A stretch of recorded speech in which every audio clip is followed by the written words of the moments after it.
my opponent talks about our first claim, which is that the exclusionary rule prevents crimes from being solved, and she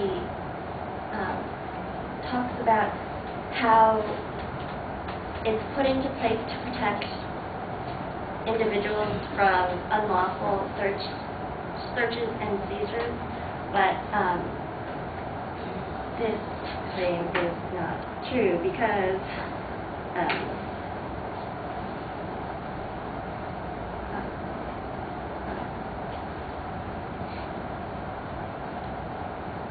according to Tamara Roloff from the criminal justice book that I read, she states that the exclusionary rule makes it more difficult to convict guilty, including police officers who commit crimes. The rule makes it easy for corrupt cops to protect favorite criminals from prosecution by simply making it an illegal seizure. Only the criminals benefit from the exclusion of evidence, and the bigger the crime, the greater the benefit. And in a paper written by Paul Rubin entitled The Exclusionary Rule's Hidden Costs, in 2003, a paper published in the Journal of Law and Economics did a study which found that there were increases of 3.9% in larceny, 4.4% in auto theft, 6.3% in burglaries, 7.7% in robbery, and an 18% increase in the amount of assaults due to cases lost because of the exclusionary rule. My opponent discusses our second claim, which states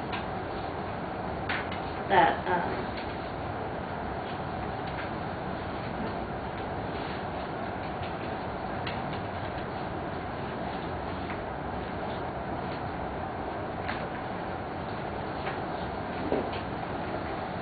by focusing on the conduct of the police, guilt or innocence becomes immaterial. According to Tamara Roloff, again,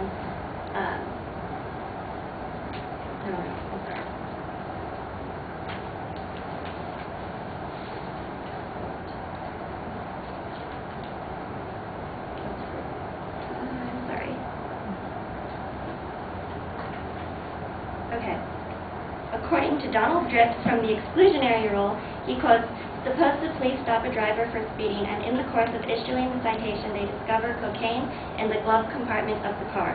If the defendant did not consent to the search, and if the police did not have probable cause to believe illegal drugs could be found in the glove compartment, the search would be illegal." She says that, according to the General of the U.S., only 1.3% of the cases have been excluded from this, but there has been a statistical study that there's been a 15% increase in crime rates every year, with 20,000 criminals being free. This was from the book Criminal Justice by Tamara Roloff as well. She then responds to our third significant claim that the only person that benefits is the guilty, and she talks about probable cause.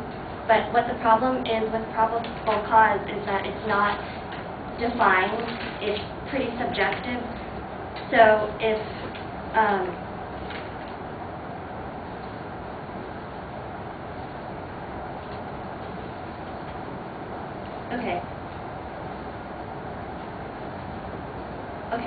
according to William Peasy, Trials Without Truth, he quotes, "What is troubling about the exclusionary rule is that it sees no formal distinction between the prosecutor and the police and treats them as one.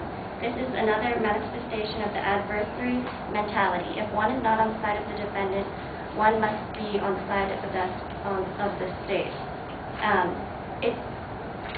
Each case differs based on how the police acted. For instance, if the police had probable cause, if they said, "I had probable cause to go and search that," then the judge might say, "Okay, well, then we won't exclude the evidence, even though the exclusionary rule is in place." but depending on the judge and depending on the situation, it differs, which is why we believe that the exclusionary rule should be repealed, because it's not objective, it's like subjective, and subjectivity should not be allowed in court cases, especially when it's freeing 55,000 criminals, or it's increasing like larceny by 3.9% and 18% increase in assault. And okay, the fourth claim she responds to is that the exclusionary rule is in the Fourth Amendment, and that it was established based on the Fourth Amendment, so it's a human right. But according to Yale Camisar, the Fourth Amendment and its exclusionary rule, he quotes, "The Fourth Amendment, to be sure, does not contain a clause explicitly stating, and no evidence obtained in violation of this amendment shall be admissible in a criminal prosecution against the victim of such a violation." He also states that because the Fourth Amendment has nothing to say about any consequences that flow from its violation, reading it as permitted the use of unconstitutionally obtained evidence strikes me as no less creative or judge-made.